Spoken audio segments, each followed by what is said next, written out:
Wait a minute. This isn't the kitchen. This looks like a schoolroom. Is that Shakespeare? We've come to the place of learning today to learn the difference between baking powder and baking soda. Those aren't the same thing? They're not the same thing. They are actually two different things, but they have some similar properties. Both are used in baked products to make them rise. These are both leavening agents, but they act differently.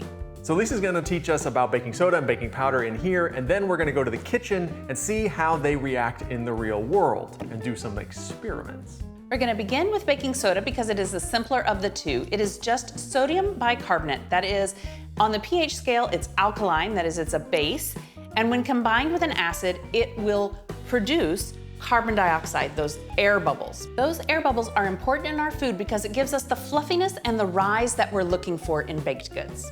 Okay, so I'm looking at the baking powder here, and under ingredients, it also says sodium bicarbonate. Now, it has a few other things in here, but this basically is made with baking soda? It is indeed. One of the main ingredients in baking powder is baking soda. The difference is that this carries its own acid with it. Now, there are no carbon dioxide bubbles going on in here. That's because these acids are dry. When you use double-acting baking powder, you'll get bubbles twice. First when you mix it, then when you put it in the hot oven. Okay, I mean, that's all well and good, but like, when would a recipe use one or the other? Right. Let's start with baking soda. We would use this in any recipe that is low moisture and therefore a shorter baking time, anything that we would want more browning, or anything with an acidic ingredient like buttermilk and even sometimes brown sugar. A good example of this would be cookies. So baking powder is going to be just about the opposite of baking soda. This would be a recipe with higher moisture, longer baking times, something you don't want to brown as quickly, and anything without a heavily acidic ingredient because it carries its own acid with it. So I've seen baking soda as like an odor absorbing box. That's true. Once it's expired, you can use baking soda to absorb odors in a refrigerator, in the carpet, in your car. It works well that way. So it expires. It does. Both of these products actually expire. Okay, so how can I tell if it's expired? I'll show you, but it can be a bit messy, so let's go to the kitchen. All right, we're back in our usual spot. I'm much more comfortable in here. And we have an experiment in front of us. Yes. All right, what are we doing? We're gonna see if these baking soda and baking powder are still active. That is, will they produce the carbon dioxide bubbles that we need in a baked good? So we have 2 kindergarten test tubes with baking powder and 2 kindergarten test tubes with baking soda. To that, we will add a pipette each of water and vinegar. Okay. Water, of course, should be pH neutral, and vinegar is an acid. So if our baking soda is still good, it will produce carbon dioxide bubbles, like that little kindergarten volcano that you made. And if the baking powder is still good, it should produce bubbles with the vinegar as well. And we'll see what happens with water. Not up your nose. Okay, so we're gonna start by adding water to both baking soda and baking powder and see. Here we go. Oh, I got bubbles. He's got good bubbles. I have nothing. Water and baking soda don't react. Water is pH neutral, baking soda is still alkaline. But his baking powder, because it carries that acid with the baking soda, does react when it gets wet with water. All right, now we know that if we add vinegar to baking soda, we should see a reaction. We should still see a reaction with baking powder as well. It does carry its acids with it, but adding more acid won't change the fact that it should still have some reaction, perhaps even a bigger reaction. Let's see. All right. Ooh, I got a reaction. Whoa, you got a giant reaction. Really big reaction. Whoa, mine's still bubbling and yours is kind of done. Yes, mine is kind of done and yours is still working on it. Yeah.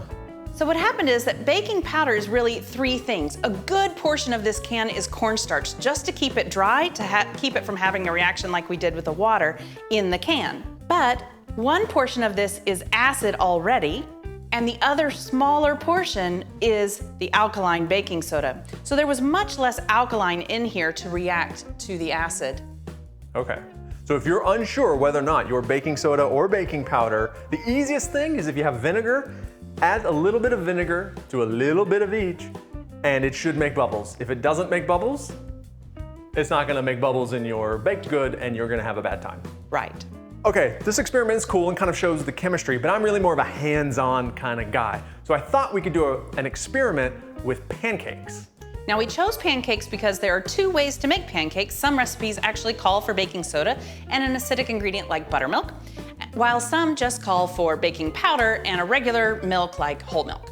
So we'll actually do 5 different batches. The first batch will be our control. On each one, we're gonna make it properly, just how the recipe says. The second batch, we're going to forget the leavener and not put any in at all. And for the third batch, we're actually gonna make it properly with the right recipe and then set the mix aside for 30 minutes before we add it to the griddle. We're gonna test how time influences both of these leaveners.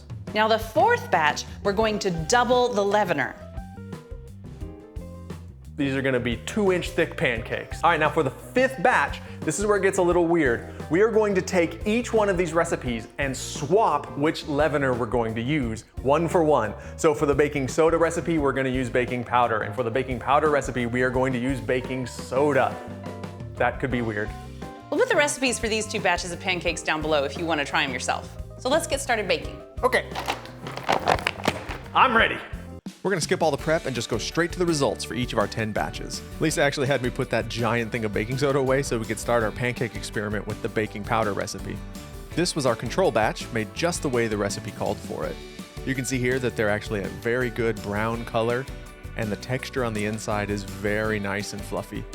For taste, our teenage taste testers describe them as, quote, a good pancake, which is in stark contrast to our second baking powder pancake, which actually has no baking powder in it.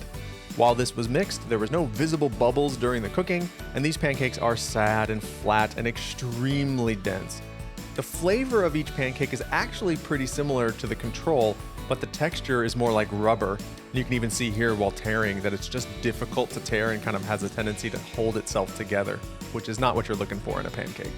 So obviously without a leavener, these pancakes just didn't rise. Don't do this to yourself. Remember the leavener. Our third baking powder pancake was one that we mixed up, and then we let the batter sit for 30 minutes before we put each pancake on the griddle. And these actually turned out pretty well. You can see here that the fluffiness is still pretty good, the coloring is still pretty good, the texture on the inside is very similar. The only problem with these is that the taste was just slightly off, maybe 10%. Maybe was just not quite as sweet. We couldn't really put our finger on it, but we definitely recommend to get your batter onto the griddle as soon as it's mixed. Now for our fourth batch, we actually doubled the amount of baking powder in the pancakes. And I had thought that maybe they would each be 2 inches thick. I was wrong. And really, they're about the same size as the control, except that they are more puffy in the middle and they kind of fall off and have a crispier edge on the outside. They also didn't brown as much. For taste, it was actually really similar. The texture was a little bit off, but it appears that baking powder is pretty forgiving if you add a little bit too much, or a lot too much. Now our last batch of baking powder pancakes actually subbed baking soda, and you can see here that the coloration is very dark brown. And it's not that they're overcooked. The extra alkaline in the baking soda actually causes the additional browning. So these pancakes actually ended up smelling and tasting a bit like soft pretzels, which makes sense because an alkaline bath is an important part of making pretzels. And like a pretzel, the texture ended up being more dense and dry. So it seems pretty clear to me that if you need baking powder, you can't substitute baking soda. So now we're gonna do all of those again, except this time with a buttermilk pancake with baking soda recipe. Now this is our control, and you can see here that they are very fluffy, even more so than the baking powder recipe. Now every pancake in this experiment was actually measured out from a 1/4 cup of batter. And this recipe actually made 4 pancakes, while all of the baking powder recipes only made 3.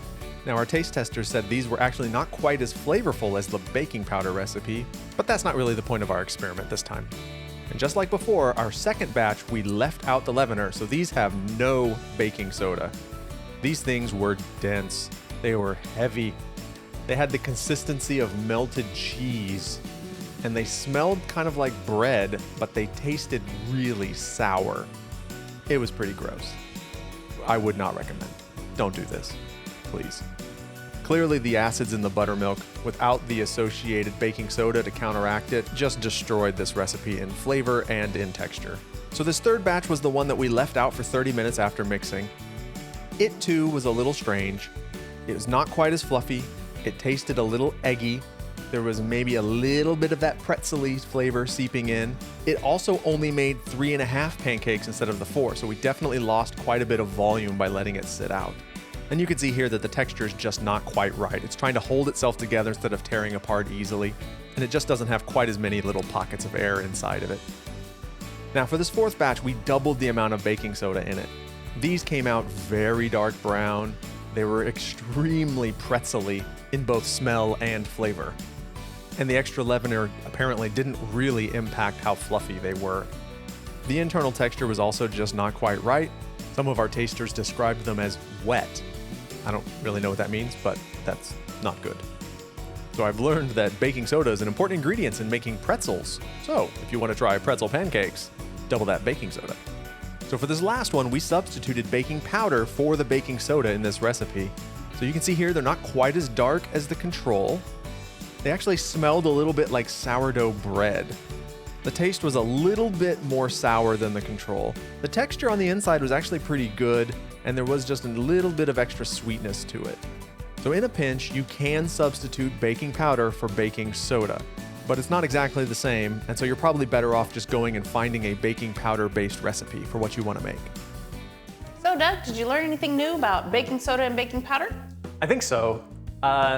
So baking soda is a base and reacts with the acids in the mixture and is a lot more finicky. Yes. Baking powder is actually made up of baking soda with some other stuff and reacts in water or liquids as well as then with heat later if you get the double acting.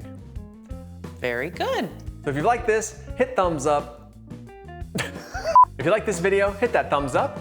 And if you'd like to stick around and watch more videos on kitchen education and recipes, hit subscribe. And if you really like it, you hit the bell and YouTube will tell you when we release new videos. We'll see you next time.